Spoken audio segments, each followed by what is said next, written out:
Trust the process. Trust the process. And trust the process. Trust the process.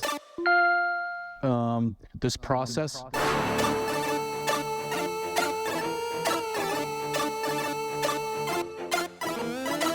Processus, le podcast. Avec Anthony Marcotte, Martin Thériault et Marco D'Amico. Trust the process. Trust the process. Salut tout le monde, bienvenue au 14e épisode de la saison de Processus. C'est notre dernier avant notre pause de 2 semaines pour les fêtes. On va finir ça en grand parce que c'est pas les sujets qui manquent à travers la Ligue nationale et bien sûr en prévision du championnat mondial de hockey junior.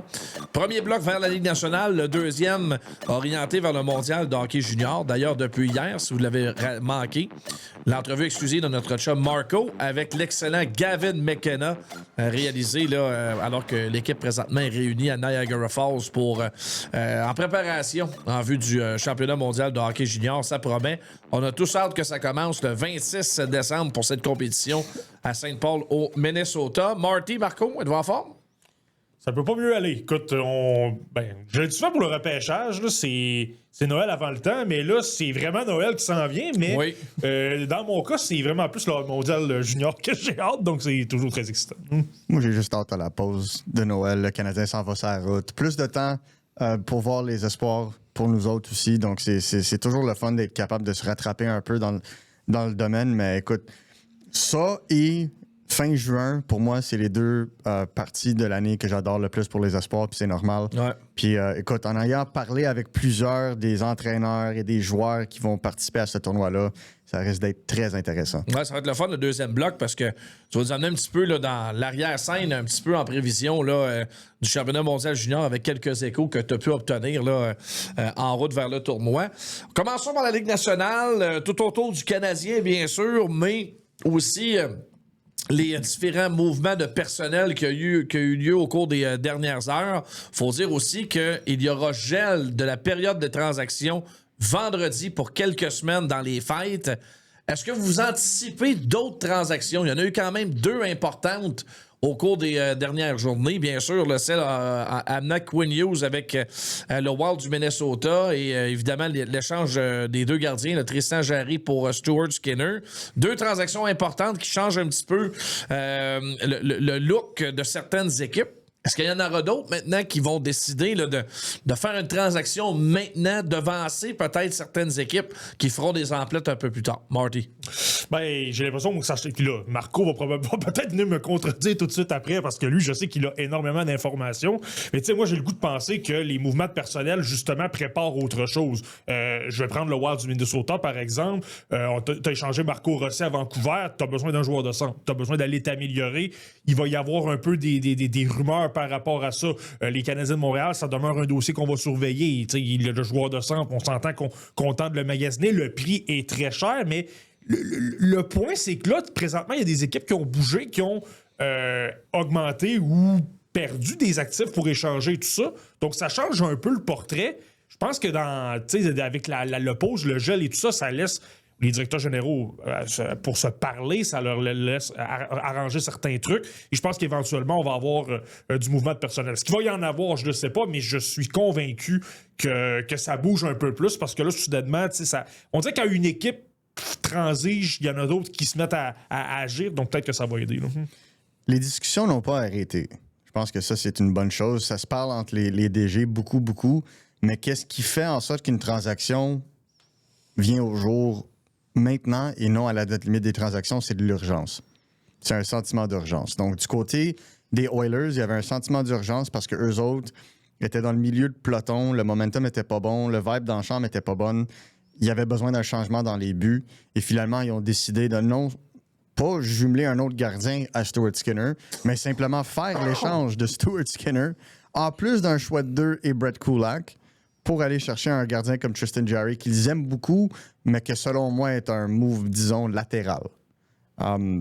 Avec les Canucks, eux, c'est un peu différent. Ça ne cherchait pas nécessairement à transiger Quinn Hughes immédiatement, mais selon ce que je me suis fait dire, ils voyaient vraiment le mois de décembre et janvier comme étant l'apogée du leverage qu'ils avaient dans n'importe quelle transaction, parce que le plus que ça avançait vers la date limite des transactions, ben c'est là où que les clubs seraient peut-être plus réticents de donner leur premier choix, exemple, ou tu n'aurais pas nécessairement des espoirs sur la table, tu sais pas. Et aussi, bien sûr, Quinn Hughes aurait pu se blesser. Ben, le calendrier est tellement compliqué, tellement dense pour tous les clubs qu'il y a ce risque-là. C'est un facteur. Puis en contrepartie, le Wild, ben, plus vite tu l'acquiers, plus vite tu peux cimenter ta place en série dans une portion de calendrier chargée. Mais je pense que c'est l'agressivité de l'offre du Wild qui a fait en sorte qu'ils ont bougé. Parce qu'ils ont reçu plusieurs offres. Mais exemple, les Devils du New Jersey ne s'attendaient pas à ce que la transaction soit finie aussi vite que ça. Eux autres essayaient, ils se mettaient à l'œuvre pour essayer de bouger un peu d'argent, pour essayer d'être capable d'absorber le contrat de Quinn Hughes. Donc, eux autres s'attendaient à ce qu'il y ait plus de temps, mais les Canucks, eux, avaient une très belle offre sur la table. Avaient une très belle offre du côté de New Jersey aussi. Mais quand tu as de l'or sur la table, tu vas pas attendre l'autre offre pour essayer. Ils se sont dit, écoute, Ziv Bouillum, ça va devenir un défenseur de premier plan dans cette ligue. Marco Rossi est déjà un centre top 6, un choix de premier tour. Ogren, qui est un bon espoir top 9. C'est quelque chose avec lequel tu peux bâtir une transaction. Donc, tu prends qu'est-ce qui est devant toi. Puis, Rutherford, je crois, spécialement avec le body language qu'on a vu de Quinn Hughes juste avant la transaction, c'était mieux pour la culture du club de faire une transaction plus vite que tard. Donc, c'est ça qui fait en sorte un sentiment d'urgence qui n'était pas là nécessairement au début. JR, selon ce que je me suis fait dire, c'est qu'il y a eu vraiment un sentiment d'urgence dans les derniers 3 jours avant la transaction. C'est ça vraiment qui a poussé Jim Rutherford à rappeler Bill Guerin puis dire qu'il y avait un deal puis que tout était conclu. Mais avant ça, ça parlait avec Washington, ça parlait avec Détroit, ça parlait avec, on sait, Minnesota, ça parlait avec au moins 6 ou 7 clubs. Et d'ailleurs, j'en avais sorti... Même les Sabres de Buffalo, semble-t-il, étaient intéressés. Oui, c'était un last ditch avec les Sabres de Buffalo. On sait que les Canucks de Vancouver aimaient beaucoup Bowen Byram. Ça discutait de ce joueur-là durant l'été. Ça allait échouer, cette transaction-là. Mais ça parlait beaucoup. Donc, peut-être un swap. Sur le point de congédier Kevin Adams, une transaction majeure comme ça, c'est spécial. Mais discuter d'une transaction, faire une offre puis discuter, ça, c'est 2 choses différentes. Mais il faut dire que la décision de congédier Kevin Adams est venue plus tôt dans la fin de semaine et les offres qui ont été faites pour Quinn Hughes étaient plutôt au début de cette semaine-là. Donc, le timing était encore là pour que Kevin Adams soit capable de faire des offres. Mais ceci étant dit, pour moi, l'affaire qui m'a vraiment ouvert les yeux, c'est les Capitals de Washington, qui, eux, auraient pu faire une offre similaire. Auraient pu. Mais ont refusé de mettre des noms comme Cole Hudson ou Ryan Leonard sur la table ou des Connor McMichael sur la table parce qu'ils se sont dit on a besoin d'un futur après Ovechkin. On peut pas tout se pitcher là-dedans. Oui, c'est peut-être la fin de la carrière d'Alex après cette saison, mais le club va quand même avoir des belles années en avant d'elle. Il ne veut pas tout sacrifier d'une shot. Tandis que le Minnesota, eux, ben c'est le temps. Tu viens de signer Kaprizov, tu vas chercher Quinn Hughes, tu as une défensive, un top 4 qui est un des meilleurs maintenant de la Ligue nationale. C'est all-in côté Minnesota. Moi, j'ai hâte d'entendre Marty parce que s'il y a bien un club qui le connaît par cœur, c'est le Wild du Minnesota. Tu les observes de près depuis longtemps. Je sais que ça te prend un petit peu par surprise, la transaction, parce que on est content d'un bord, mais de l'autre, on se rend compte que c'est un club qui a encore ses lacunes, notamment dans la Ligue nationale. Ouais, ben moi, c'est pour ça, tu sais, que j'ai bon, est-ce qu'on est prêt à gagner immédiatement? Moi, je suis pas prêt à vendre ça. Je suis pas prêt à acheter ça du côté du Wild. Puis écoutez, je suis parti de cette équipe-là. C'est mon équipe depuis une bonne vingtaine d'années. Je souhaite sincèrement me tromper dans ce que je vais dire. Mais c'est, tu sais, le point que Marco a amené avec les Capitals, je pense que le Wild est dans cette même situation-là. Avant la transaction, tu avais un beau bassin de jeunes. Donc, des gars intéressants, des Bouillum qui venaient d'arriver avec la formation, qui, oui, montraient des lacunes défensivement. Tu sais, ça, je le cacherai pas. Parfois, comme un peu des crampes au cerveau. Tu lui mets un peu trop de pression, il envoie un peu la rondelle n'importe où. C'est sûr, mais c'est une recrue. Il va s'améliorer. Le punch offensif qu'il est capable d'amener, sa vision de jeu. C'est différent de Quinn Hughes, qui lui amène un coup de patin et des jeux complètement hallucinants. Bouillum, c'est un peu plus de l'intelligence. C'est pas mal plus de l'imprévisibilité et t'envoyer toutes sortes de fausses informations et tout ça. Mais du côté du Wild, là, c'est que de donner, c'était une chose, mais là, t'as tellement donné que moi, j'ai l'impression... Tu parles de la profondeur en termes de joueurs de centre. Danila Yurov va super bien depuis 2 ou 3 semaines. C'est le premier joueur de centre. Il joue avec Tarasenko et Kaprizov. C'est sûr. Mais est-ce que tu peux me dire sérieusement que tu peux rivaliser avec des Wyatt Johnston, des Roope Hintz, des Nathan McKinnon dans la section centrale? Et t'as Yurov, Yoel Erikssonek et Ryan Hartman comme dans tes 3 premiers centres. Ça prend autre chose. Et là, en plus... parce que je pense que le Wild va aller chercher un autre joueur de centre, mais qu'est-ce que tu donnes? Qu'est-ce que tu as maintenant comme espoir, comme actif à donner? Tu as peut-être le choix de premier tour 2027. Moi, je suis pas un partisan d'aller donner ces choix de premier tour parce que c'est comme ça que tu renfloues ton talent lorsque tu as besoin d'aller chercher des contrats et tout ça. Je te dirais, de mettre Bouillon, c'est normal. De mettre le choix de premier tour Grant, peut-être que c'est normal aussi. Moi, je trouve que c'est vraiment le fait d'avoir rajouté Marco Rossi, qui était déjà un centre top 6 établi. Je le regardais dans le match des Canucks en fin de semaine. Il a été utilisé à un endroit qu'on ne l'a jamais vu au Minnesota et qu'on le voyait dans la OHL avec les 67 d'Ottawa à gauche en avantage numérique. C'est lui qui dicte le tempo, c'est lui qui montre la vision de jeu exceptionnelle, ce qu'on n'a pas vu dans la LNH parce que le Wild ne l'utilisait pas là.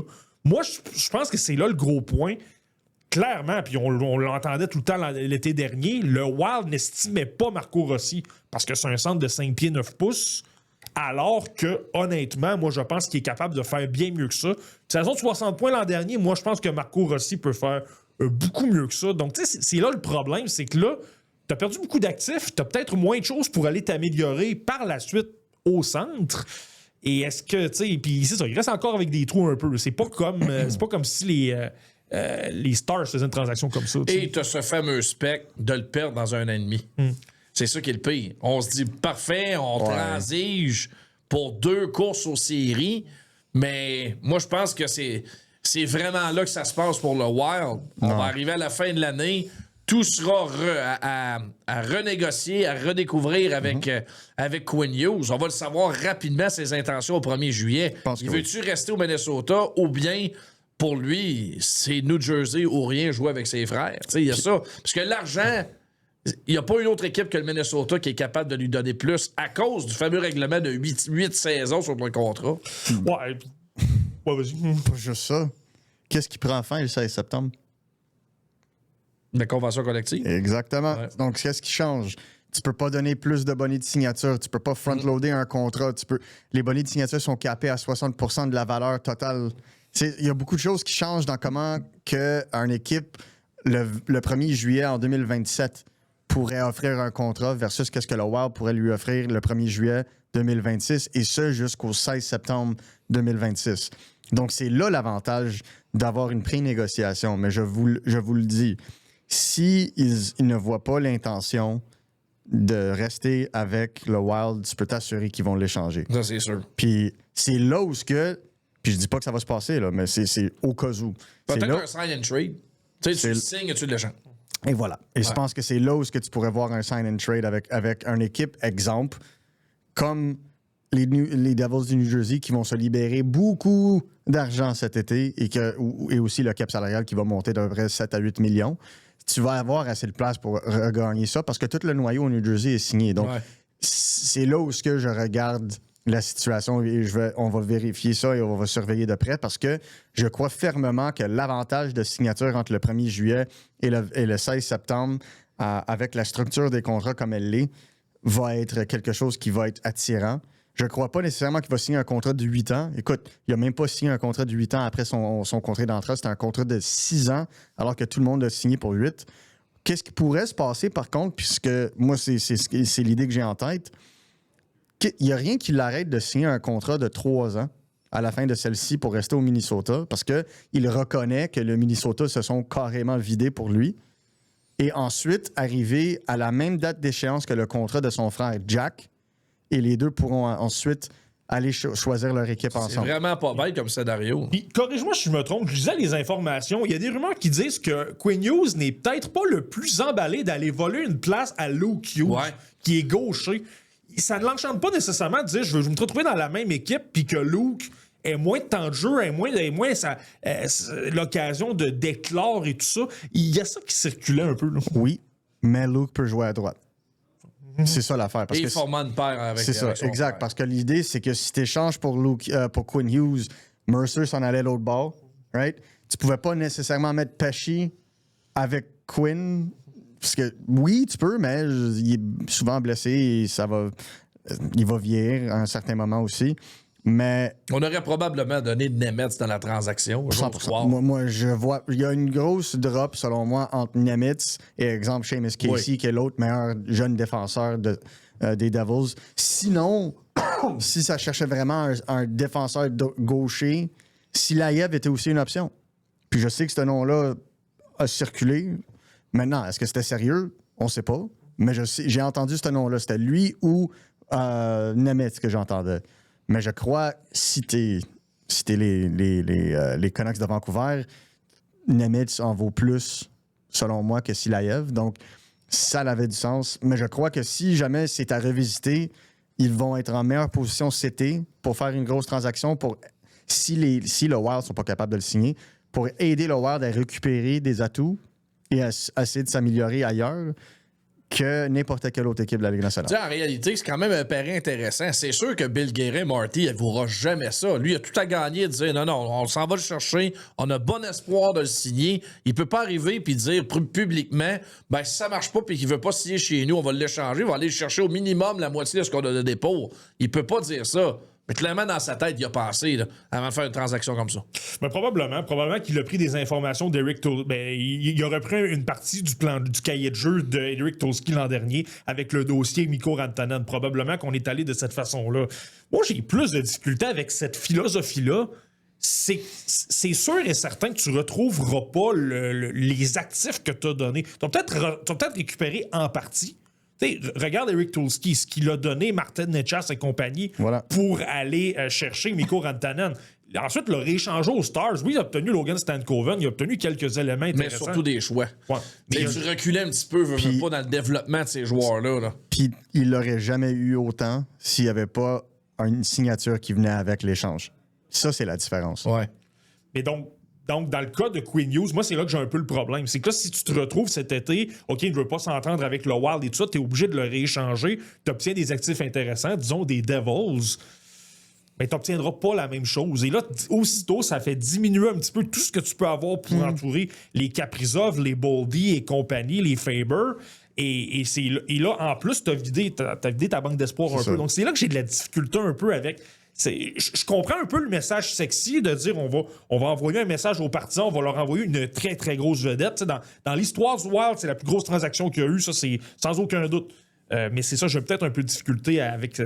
je la comprends, là, puis je comprends que tu peux un peu limiter les dégâts avec ça, mais c'est parce que tu récupères pas nécessairement ce que tu as. La seule chose qu'on prend pas en considération ici, c'est que la pression qui vient des propriétaires envers leur DG.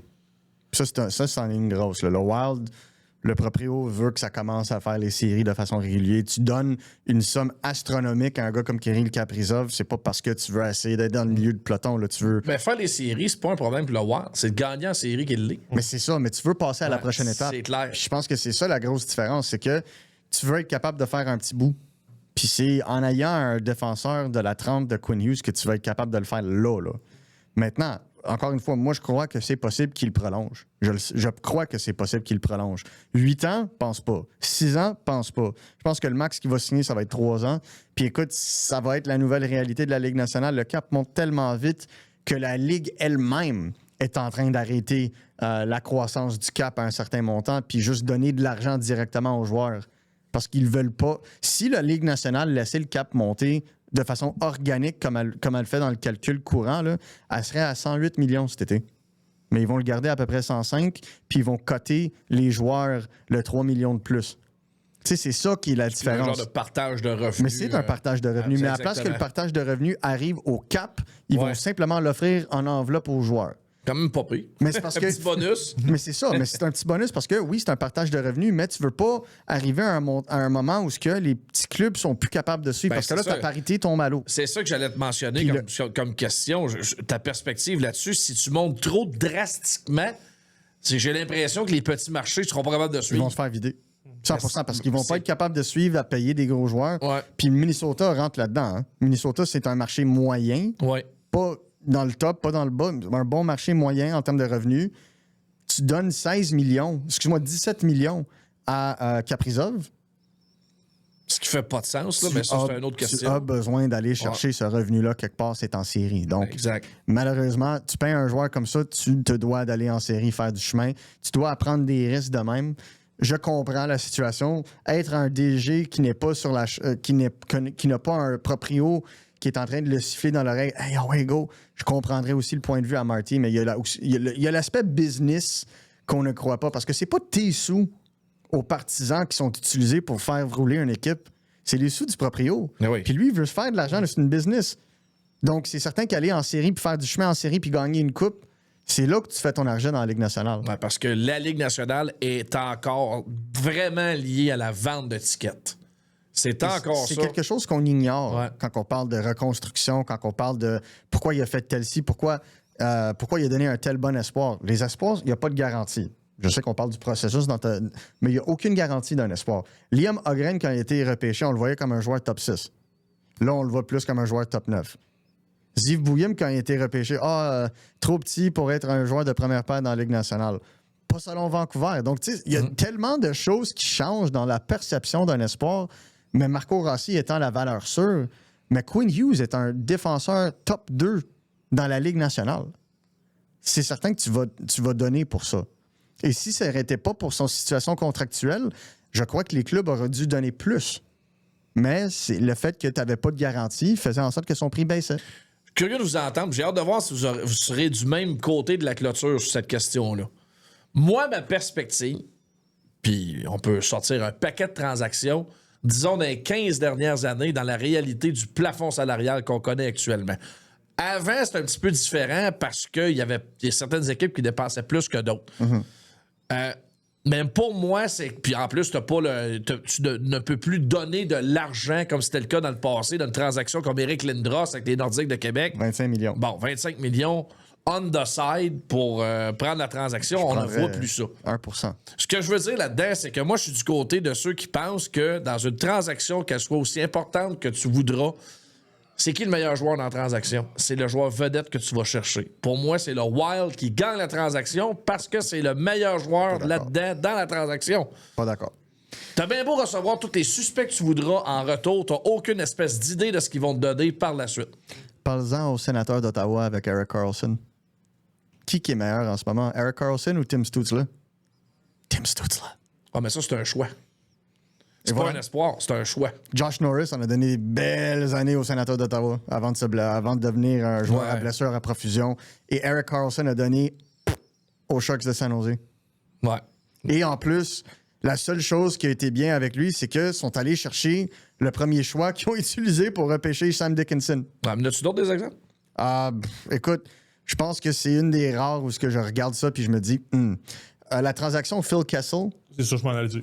La transaction Phil Kessel me revient toujours. Moi, en fait, les transactions où un club donne un premier choix sans protection pour une année à venir, exemple, la transaction Duchesne, où le Colorado s'est fait donner plusieurs choses, mais un premier choix non protégé des sénateurs d'Ottawa, Bowen Byram. Tu sais, c'est des choses comme ça où ça fait très mal. Byram, c'est pas la réincarnation de. Il est pas. C'est un bon joueur, là. Ouais, mais il est marginal d'une défensive ordinaire. T'as eu Duchesne pour une coupe de mois. Ouais, je comprends. On l'a pas signé. C'est ça. On l'a pas signé. C'est là où je m'en viens. Phil Kessel, Tyler Seguin, Dougie Hamilton. Les Bruins n'ont pas su maximiser la valeur, mais qu'ils les ont échangés, selon moi. Là, mais autre que ça, un excellent échange pour Boston. Donc, pour moi, c'est des choses comme ça où il faut faire attention. Tu sais, la transaction Raycroft contre Tuukka Rask. Raycroft était le meilleur joueur. Tuukka Rask était de loin le meilleur joueur de sa carrière. Donc, il faut faire attention. Erat contre Forsberg. Personne ne se pose la question qui est meilleur. Il faut faire attention. Oui, c'est vrai. Mais moi, je te parle vraiment des méga transactions où tu donnes un package d'espoir en retour. Tu peux reflipper sur moi puis dire, exemple, la transaction Jack Eichel. Entre autres. T'sais, la transaction de Jack Eichel, pour moi, c'était écrit dans le ciel que les Sabres allaient perdre cette transaction-là. Écrit dans le ciel. Mais exemple, un autre serait la transaction Ryan O'Reilly contre le package qu'ils ont reçu. Mais dans ce package-là, tu as Tage Thompson. Il y a Tage Thompson dedans. Donc, win-win. Tu sais. Ça l'arrive des fois. Ben, tu sais, Sam Moi, Reinhart, là, on peut parler de Sam Reinhart en Floride.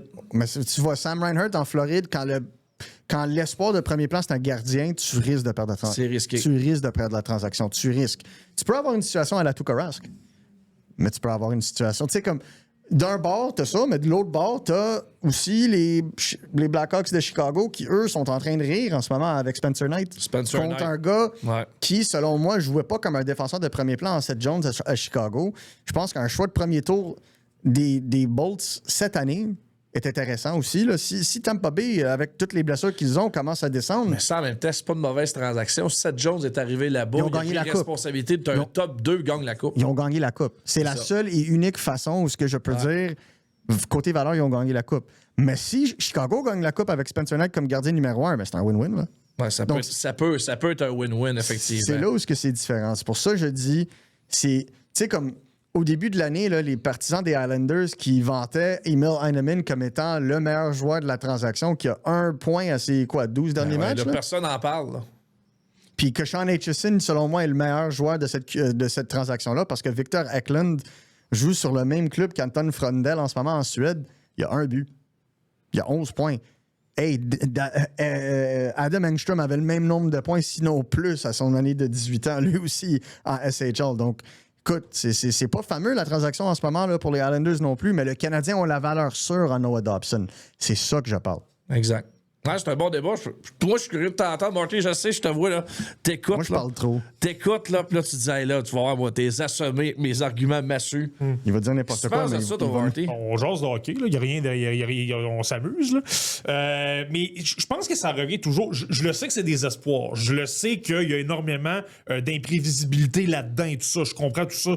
Mais regarde les clubs, comment ils sont bâtis dans les dernières années.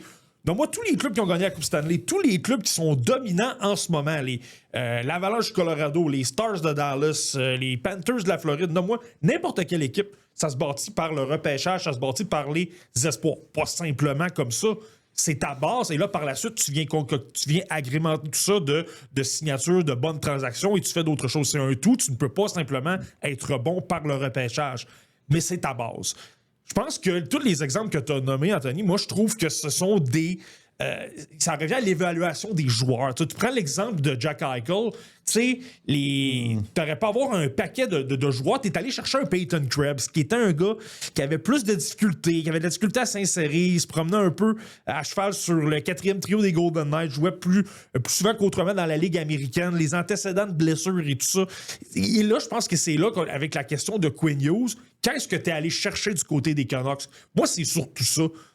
Là, tu vas chercher Zeev Bouillon. Zeev Bouillon va être incroyable. Là, ça revient à de la projection, comme je dis. Oui, ça se peut que dans 4 ans, puis je le souhaite sincèrement, je suis partisan du Wild, j'ai regardé Quinn Hughes dimanche, c'est vrai que c'est spectaculaire, c'est vrai que c'est intéressant, c'est vrai que t'as pas le choix d'avoir un sourire au visage de le regarder. Je sais pas si t'as vu le jeu qu'a fait pour Vladimir Tarasenko en première période, où ça amenait une chance de marquer pour Brock Faber. Tu dis, OK, il n'y a jamais eu de défenseur chez le Wild qui a fait ça. Ouais. Sauf qu'en même temps, tu regardes de l'autre côté, Zeev Bouillon va peut-être t'apporter moins, mais moi, je pense qu'il va devenir un défenseur de premier plan. Donc là, t'as ça. Là, t'ajoutes Marco Rossi, je l'ai mentionné. Moi, j'ai le plus grand respect du monde pour Marco Rossi. Je pense que c'est déjà un 2e joueur de centre et je pense qu'il peut faire mieux que ça. Et là, t'ajoutes Liam Öhgren. J'ai jamais été un grand partisan d'Öhgren, mais 3e, 4e trio, je pense que c'est possible. Donc ça, c'est de la profondeur. Et t'ajoutes un choix de premier tour. Ça, c'est l'autre aspect. Non protégé. Je comprends que ça va bien pour le Wild, mais je te ramène à l'an dernier. Le Wild, là, pareille date l'an dernier, était la meilleure équipe de la LNH. Bingo. La meilleure. Qu'est-ce qui est arrivé? Kirill Kaprizov s'est blessé le 31 décembre. Puis qu'est-ce qui est arrivé par la suite? On a dégringolé et on a fait les séries par la peau des fesses. Donc ça veut... Moi, je pense que c'est un peu ça. Il y a le côté qu'on a donné beaucoup de très gros espoirs, contrairement aux transactions que tu as nommées. Justement, Sam Reinhart et compagnie, Devon Levi et le premier choix qui donne Jiří Kulich. Tu le savais déjà en partant que tu n'as pas un élément de premier plan. Mais là, en plus, imagines-tu si le Wild perd, par exemple, Kaprizov, parce que Dieu sait que le Wild, là, c'est mon équipe depuis longtemps, là. Il y a des malchances, il y en a... tout le monde pense qu'à Montréal, il y a des malchances. Le Wild, là, il y en a comme ça. Disons que Kaprizov se blesse, là, on se met à perdre que, disons, par malheur, on rate les séries. Et que là, le Wild gagne la loterie, puis là, ça devient Gavin McKenna ou une chose comme ça. T'imagines-tu à quel point ce serait épouvantable? Non, mais ça, c'est comme... Pas pour les partisans des Canucks. Non, mais imagine-tu, non, mais faut pas passer un scénario catastrophique Hey, de même, Marty. Il faut que tu fasses confiance à ton là. Ça va bien aller, Imaginez ça, man. Parce que les Canucks aussi s'enlignent pour un choix de top 8, au pire des pires. Choisissent premier et 8e. Ça serait bon, dans McKenna, cette cuvée-là. Wouhou! Mais c'est souvent les choses comme ça qui arrivent. Tu parlais de l'exemple d'Eric Carlson qu'a donné Steve Stützle. C'était exactement ça.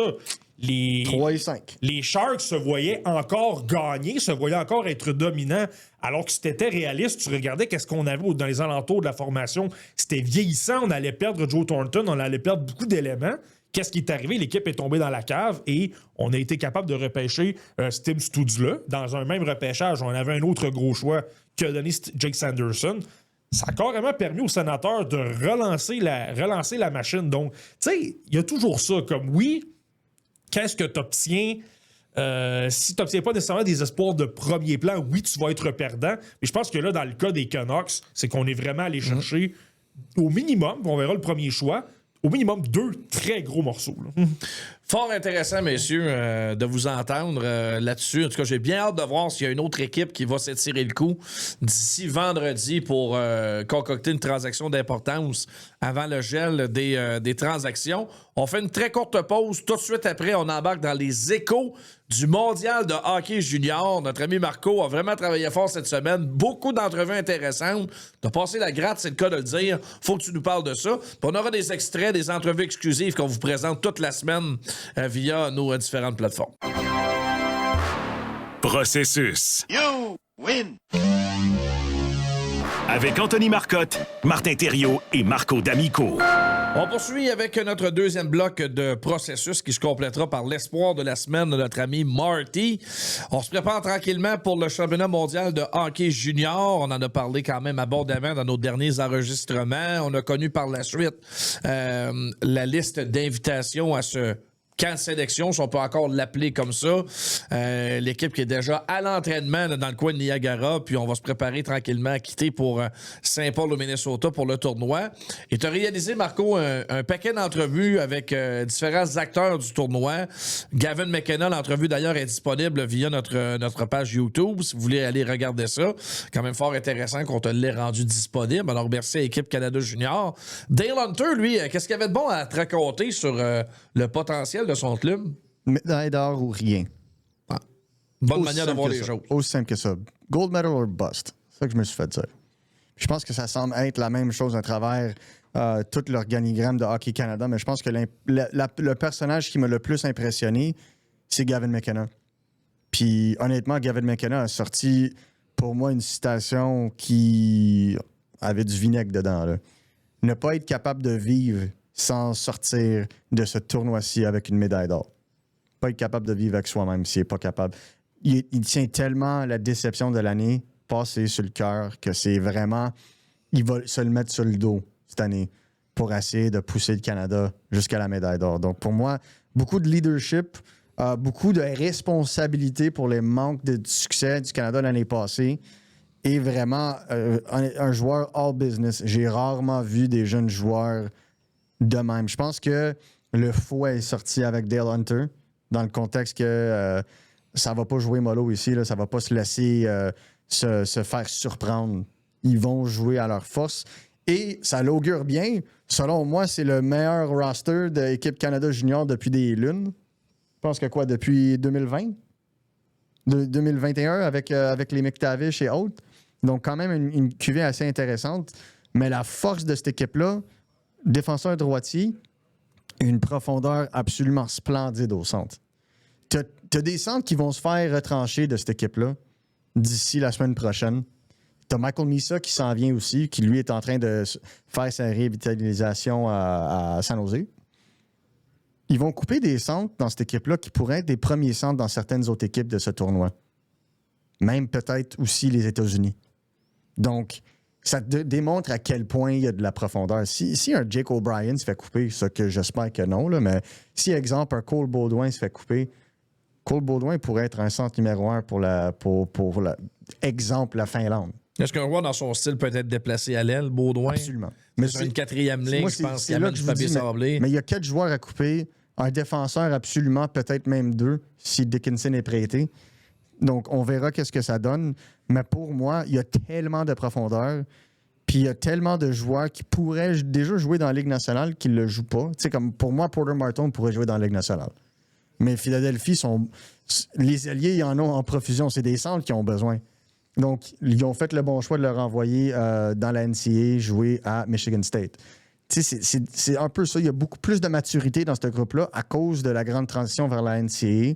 J'en ai parlé avec Keaton Virov, j'en ai parlé avec Michael Age, j'en ai parlé avec Gavin McKenna et d'autres joueurs qui font partie de ce club-là. Ceux qui se sont tassés vers la NCAA, je crois, vont avoir beaucoup plus de responsabilités parce qu'on va avoir plus de confiance dans leur capacité défensive à 5 contre 5. Puis je pense qu'un des gros gagnants de ça, là, ça va être vraiment Michael Age. Ben, c'était mon prochain sujet. Ce matin, on l'utilisait au centre à l'entraînement. Pas de surprise. On l'entrevoyait dans les derniers enregistrements qu'il pourrait peut-être jouer à l'aile, il serait capable de jouer là. Là, on le place au centre. Qu'est-ce que ça vous indique, vous, messieurs? Ben, ça m'indique surtout qu'il est dans un rôle important. Ça m'indique qu'on le voit un peu dans les trios à l'entraînement. Là, ce matin, là, on parle de mardi, il était au centre, mais il pratiquait à l'aile du deuxième trio dans les autres entraînements et tout ça. Donc, clairement, on parle d'un top 6, puis Marco a mentionné la profondeur à l'attaque et tout ça. C'est vrai qu'on a une belle profondeur. Mais là, de voir que Michael Age est utilisé constamment dans des rôles offensifs, avec des joueurs offensifs, dans des situations où il va être capable de produire, je pense que premièrement, et ça, on le sait tous que c'est toujours très important, lorsque tu as un entraîneur-chef qui est derrière toi et qui a confiance en tes moyens, ben, c'est toujours très bénéfique. Et là, ben, on verra bien, là, il est avec Gavin McKenna et Brady Martin. Si ça se passe bien dans les entraînements, qu'on est capable de trouver une chimie, moi, je trouve que personnellement, moi, j'aime avoir de la complémentarité sur tes trios. Ouais. McKenna est un gars qui a une vision de jeu extraordinaire, qui est capable de sortir plein de jeux. Michael Age, j'ai peut-être lui l'élément tir et l'élément vitesse qui va être capable d'aller aider un peu tout le monde par sa vitesse, vraiment créer beaucoup de chances en transition. Et t'as Brady Martin qui a peut-être un peu moins ça, mais qui lui est capable d'aller piquer des mises en échec, va aller dans les coins de patinoire, va être capable d'aller chercher les rondelles et tout ça. Donc si on le voit dans un rôle comme ça, qui a une belle confiance, et surtout, là, je pense pour les Canadiens de Montréal, si tu vois Michael Age s'impliquer pas mal plus dans les coins disons que l'élément de Brady Martin commence à déteindre sur lui, puis tu dis, OK, finalement, il est capable d'en aider pas mal plus dans une situation différente que tu as à Michigan, ben c'est sûr que ça va être positif. Là. Moi, je pense qu'une des choses que Michael Age s'est amélioré le plus, c'est son souci à son positionnement défensif en zone défensive, mais aussi en zone neutre. Si on va regarder les matchs du Michigan, puis s'il y en a des auditeurs qui le font, vous pouvez me faire signe dans les commentaires si vous êtes d'accord avec moi ou non. Mais quand on regarde Michael Age jouer, Brandon Norato, qui est l'entraîneur-chef au Michigan, les indique, je m'en fous qui est le centre. M'en contrefiche. Will Orkoff, TJ Hughes, Michael Age, je m'en fous. Le premier qui est back en zone défensive, c'est lui qui joue le centre. Puis les restes vont se placer en ordonnance de ça. Ça ressemble beaucoup à ce que Martin Saint-Louis prodigue à Montréal. Le repli défensif, tu prends ton homme. Oui, tu prends ton homme. Ouais. Mais au Michigan, c'est différent. C'est pas prendre son homme. Le premier gars qui revient joue le centre. OK. C'est pas ton homme. Tu joues zone en entrée de territoire, tu es le premier, puis les deux qui vont te rejoindre vont prendre les positions de l'aile et de centre. Ils ont dit, en fait, la seule raison qu'on a un centre dans notre club au Michigan, c'est la personne qui prend les mises au jeu. Après ça, là, tout le monde joue fort le long du centre. Puis pour moi, c'est le cheminement de son jeu qui va faire en sorte qu'il va être capable d'être utilisé au centre ou à l'aile avec Équipe Canada, et non seulement juste au centre. Croissance physique, une meilleure attention à son jeu défensif, beaucoup plus agressif dans la récupération de rondelles libres en zone neutre. Et encore une fois, un joueur qui était déjà très rapide, encore plus de rapidité, et ça, avec possession de rondelles, une qualité élite dans la Ligue nationale, ça. Ouais, ben exactement. Tu sais, je pense que Michael Age... En fait, Michael Age, je pense que là, on parle peut-être plus de constance. Je vois pas que défensivement, il est toujours excellent dans toutes les situations. mais je trouve qu'il se replie un peu plus. Il comprend un petit peu plus qu'est-ce qu'il doit faire. Donc, justement, si c'est, par exemple, disons, le troisième attaquant, parce que je pense que dans le système de Brendan Orato, il faut en parler un peu plus comme ça. C'est pas tant des attaquants que, là, je vais prendre des langages de hockey, mais des F1, F2, F3. C'est pas mal plus ça. Quand t'es là, souvent, le rôle du centre, c'est le F3. Ben c'est là que Michael H, lui, va être appelé davantage à se replier. Je le vois peut-être un peu plus. Est-ce que c'est toujours parfait? Non. Mais, et c'est là, je pense, la grosse qualité de ce trio-là, je pense que Will Orkoff vient beaucoup l'aider à ce niveau-là. Will Orkoff est très intelligent dans ses positions. Donc, aussitôt que Michael H peut se risquer, qui est peut-être le joueur un peu plus près, qui est le F1, qui va aller appliquer de l'échec avant, bien, il comprend très rapidement, OK, je vais me replier. Donc, s'il y a, disons, on n'est pas capable de contrer les contre-attaques adverses, qu'on n'est pas capable de contrer le jeu de transition et tout ça, bon, au moins, je vais être en repli, au moins, je vais être capable de fermer le jeu en zone neutre et de repousser un peu vers le centre. Je pense que c'est là qu'au moins Michael H a un avantage, il y a un partenaire de trio avec lequel il s'entend très bien. Et comme Marco l'a mentionné, je pense qu'au moins, on voit un peu plus de progrès, on voit un peu plus de... je ne le dis pas de manière péjorative, mais plus de volonté, si on veut. Maintenant, c'est de le faire un peu plus de façon constante, parce que je vois encore parfois dans certaines situations qu'il devrait être un peu plus replié, il devrait être le joueur de centre dans la situation de jeu précise. Et c'est pas nécessairement le cas tout le temps, mais au moins, il y a une progression. Là. Puis j'aimerais me reprendre juste sur un commentaire que je venais de dire tantôt. Cole Baudouin serait le premier centre avec la Finlande si les Sabres de Buffalo ne libèrent pas Konsta Helenius. Sinon, c'est lui le premier centre. Mais je voulais juste l'ajouter. Mais pour ce qui est de Michael H, écoute, faites-vous-en pas sur... il est sur le premier trio, deuxième trio. Il va jouer dans le top 6 du Canada. Il va jouer sur la deuxième vague de l'avantage numérique pour débuter. Je crois qu'en ce moment, Cole Baudouin joue avec T.J. Ginla et Porter Martone. Ça va être la place à Michael Misa, dès qu'il est libéré. S'il est libéré, bien sûr, mais ça semble être le cas. Donc, ça va être ton top 6. Là où ce que je crois... Qui est loin de piquer des verres, on s'entend. Écoute, si t'es pas capable de gagner une médaille d'or, au moins une médaille... T'es pas capable de scorer d'un filet de soccer. Tu sais, à un moment donné, avec une attaque de même, on va scorer des buts. Là. C'est impossible. Écoute, c'est difficile. Slavkovski nous disait que c'était difficile de marquer dans un filet désert des fois. Là. Ça dépend c'est qui vient te faire de l'échec avant. Mais ceci étant dit, je pense qu'avec ce top 6-là, le seul pays qui va rivaliser, c'est les États-Unis. Je pense que c'est là où on devrait y aligner parce que c'est intéressant que le tournoi est joué au Minnesota. L'entraîneur-chef est l'entraîneur des Golden Gophers du Minnesota, Bob Motzko. Et honnêtement, il y a l'embarras du choix. James Higgins, c'est assez ouvert sur la sélection de qui va jouer au centre avec cette équipe-là. Parce que tu as beaucoup de joueurs qui peuvent jouer au centre qui ont été mutés à l'aile. Je pense bien sûr à des Will Orkoff. Mais là, ça va être très intéressant d'avoir l'organigramme parce qu'il y a un joueur qui, selon moi, m'a ouvert les yeux puis ça donne qu'on est dans le marché montréalais. LJ Mooney. LJ Mooney, on le voit primordialement comme un Lane Hudson version attaquant. Des skills, rapidité, les mains, un niveau de compétition très élevé. Pour un gros gabarit, évidemment. Pour un gros gabarit. Tu les regardes, tu les compares un peu point de vue gabarit. Mais écoute, pas un joueur avec qui tu veux nécessairement te mettre du mauvais bord non plus parce qu'il frappe très fort pour un gars de 5 pieds 8. Ce que je me suis fait dire par Bob Motzko, c'est que c'est le joueur qui a le plus de confiance en désavantage numérique. Il joue sur sa première vague de désavantage numérique. Il est confortable de le jouer au centre. Ça, c'est très intéressant. LJ Mooney peut-être au centre avec l'équipe États-Unis cette année. Peut-être sur un rôle de troisième trio, peut-être défensif, avec des responsabilités sur l'avantage numérique. Donc, un joueur que Bob Motzko entend utiliser dans toutes les situations, non seulement pour cette année-ci, mais il est éligible pour l'année prochaine aussi. Exact, c'est ça qui est intéressant. Très intéressant. Puis l'équipe américaine, elle est plus jeune un petit peu cette année. Beaucoup plus jeune. Ça donne comme ça, c'est cyclique souvent. On aurait probablement aimé amener ce groupe d'âge-là l'an prochain pour une compétition aux États-Unis. C'est pas ça qui va arriver. N'empêche, ça peut être intéressant de développer les fondements d'une super équipe l'année prochaine pour l'équipe américaine. Moi, je pense que les Américains, dans les 2 prochaines années, ça va être un petit peu plus compliqué. Ah ouais. Regarde, souvent, j'en parlais avec l'équipe, j'en parlais plutôt pour les représentants de la LHMQ, comme quoi cette année, c'était difficile et l'an dernier également, c'était compliqué parce que c'était des cuvées. Si tu retournais 2 ans en arrière, qui était compliqué au niveau du repêchage de la Ligue nationale de hockey. Là, tu regardes les Américains en ce moment, le programme des moins de 18 ans l'an dernier, c'était plus tiède. T'avais pas de Logan Cooley, de Cole Caulfield ou de Jack Hughes. Puis c'est certainement le cas cette année non plus. C'est une équipe très travaillante, c'est une équipe avec beaucoup de vitesse. Mais est-ce que tu as une future vedette en devenir? T'en as pas. Donc moi, je pense que les Américains, là, je pense que Bob Motzko, de jouer à la maison, de jouer au Minnesota, dans l'état du hockey, où t'as l'atmosphère derrière avec toi et tout ça, je pense que ça va les aider.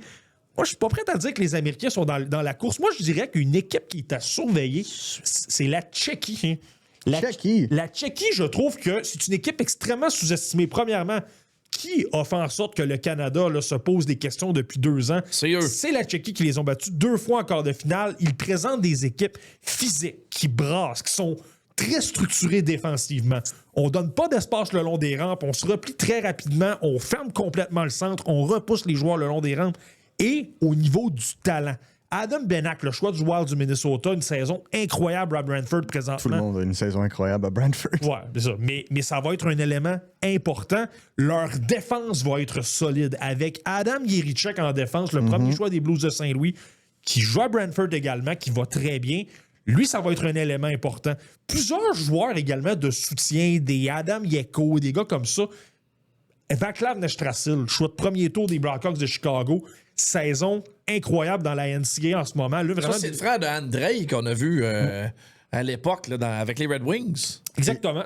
C'est le shout-out à son père senior qui, lui, est très actif sur les médias sociaux et qui suit son fils beaucoup. Moi, j'ai bien connu Andrei. Il a joué avec les Tigres dans le temps, à Victo.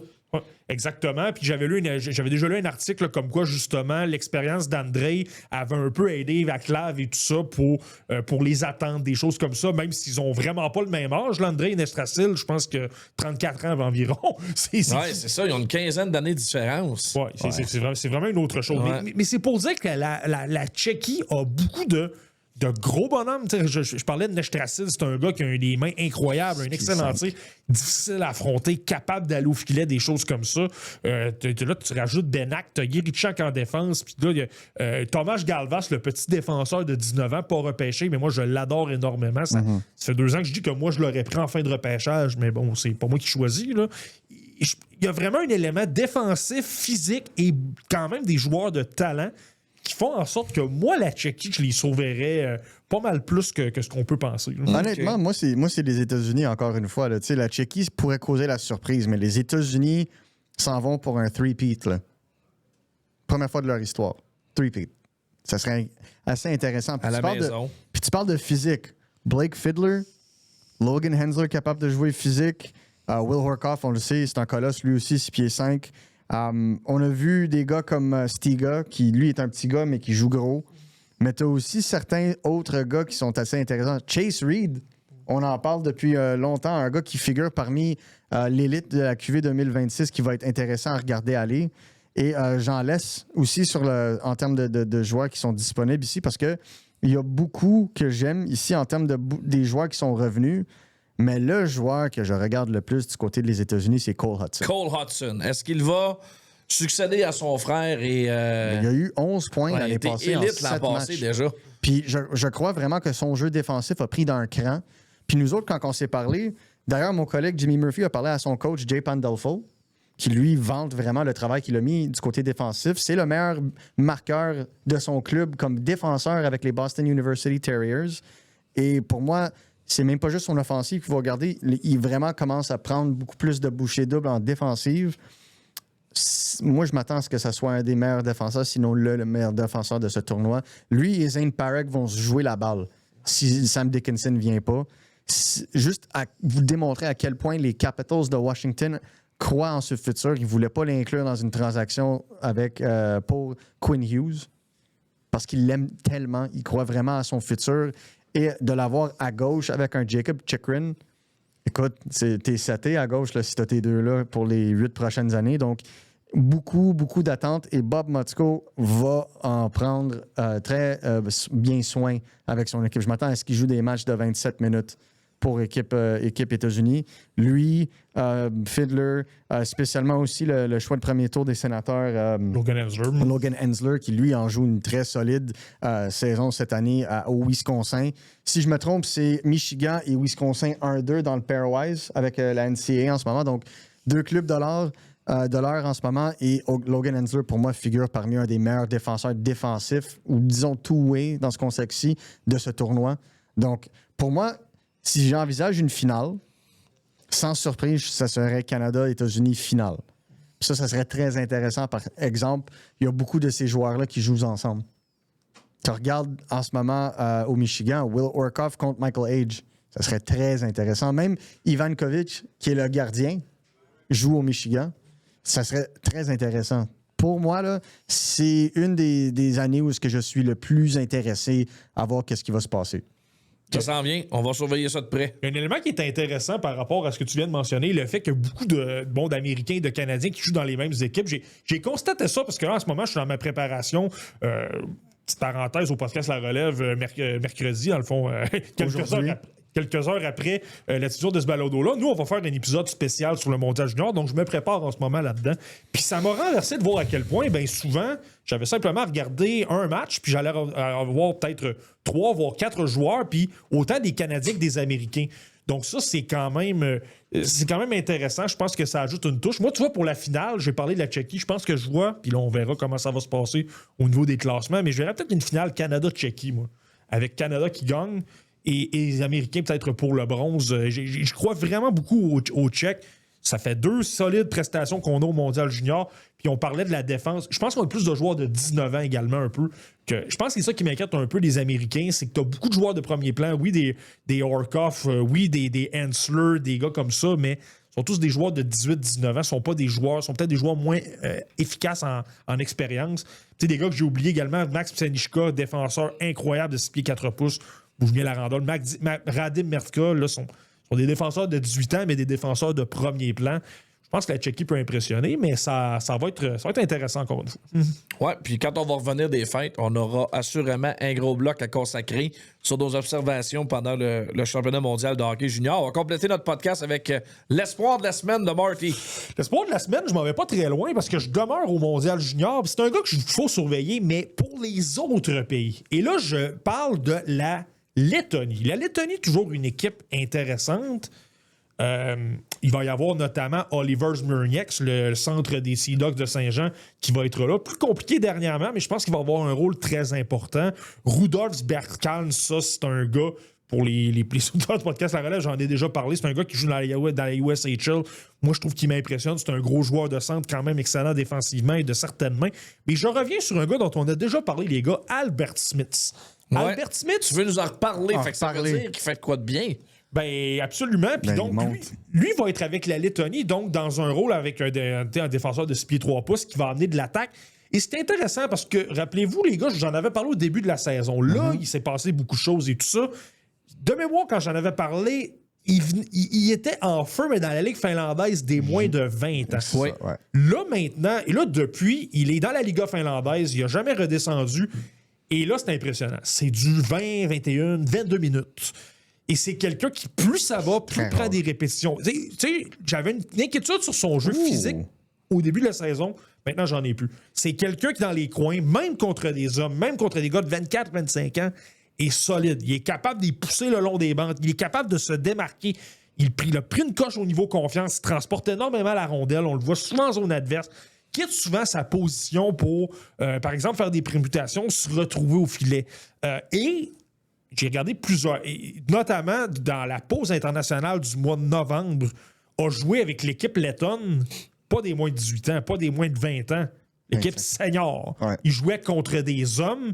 Et bon, ça n'a pas toujours été parfait. Je revoyais un peu le Smith du début de la saison. Donc, certaines erreurs au niveau défensif. Parfois, il pouvait... la vitesse de jeu pouvait le surprendre un peu. Ça donnait des surnoms. Il attaquait, par exemple, le porteur de la rondelle. Puis là, il y avait une ouverture et tout ça. C'était pas toujours évident.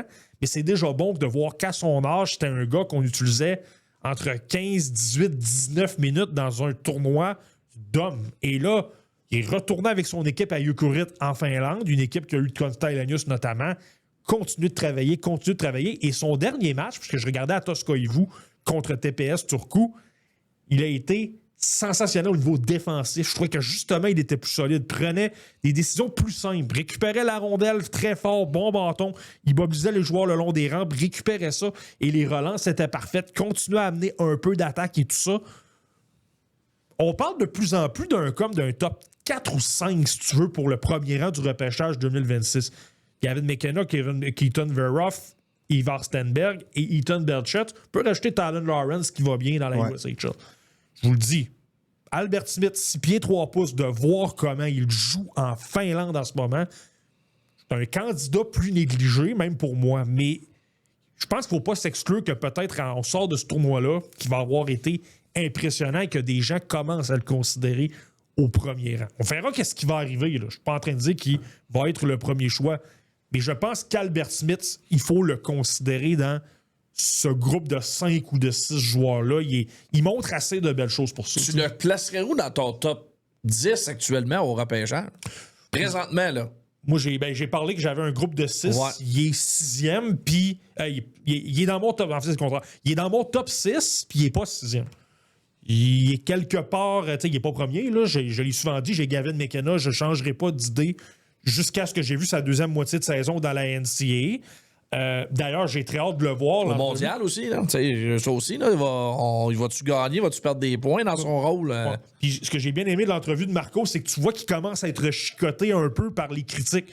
Il commence à se dire, il commence à dire, ben écoute, je suis venu travailler des choses, c'est sûr que ce serait pas parfait, je savais que ce serait difficile, c'est plus structuré. Tu sais, je pense que concrètement, dans lui, ça vient le chercher.